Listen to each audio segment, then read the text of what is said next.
त्यो मानिस धन्यको हो जसले परमप्रभुमा भरोसा राख्दछ, जसको आशा परमप्रभु हुनुहुन्छ। जय मसीह, सलोम, प्रभु येशूको जय होस्, तपाईँ र मेरो भलो होस्।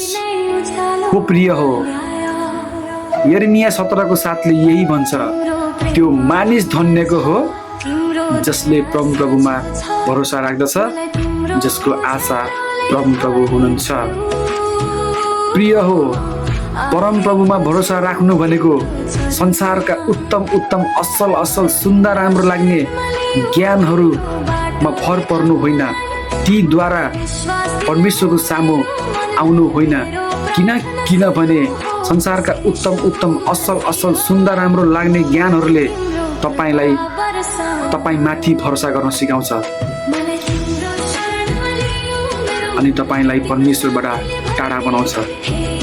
यिर्मिया 17 को 5 ले यही भन्छ, जो आफूमाथि भर पर्छ त्यो मानिस श्रापित होस्। अनि प्रिय हो, मान्छे केन्द्रित व्यवस्था केन्द्रित शिक्षाहरू पनि नसुन्नु होला। गलाती 3 को 10 ले भन्छ, व्यवस्थाका कामहरूमाथि भर पर्ने सबै श्रापित होस्। किनभने मान्छे केन्द्रित व्यवस्था केन्द्रित शिक्षाहरूले तपाईलाई तपाईको पाप, कमजोरी, दुर्बलता, असफलताहरूतिर ध्यान दिन्छ र तपाईको हृदयमा डर रोप्छ। प्रकाश 21 को 8 ले भन्छ, डरपोकहरू नर्क जानेछन्।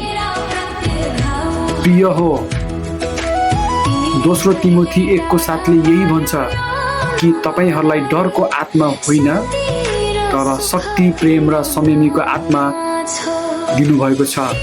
रोमी 8 को 15 ले यही भन्छ, फेरि डरमा पर्नलाई तिमीहरूलाई दासत्वको आत्मा होइन तर धर्मपुत्र हुने आत्मा दिनुभएको छ।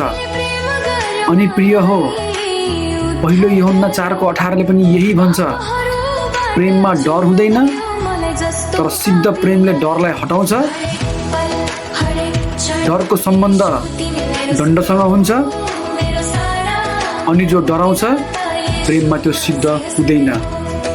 प्रिय हो, येशूमा आज तपाईलाई डरको आत्मा होइन तर प्रेमको आत्मा, शक्ति, संयमको आत्मा दिनुभएको छ।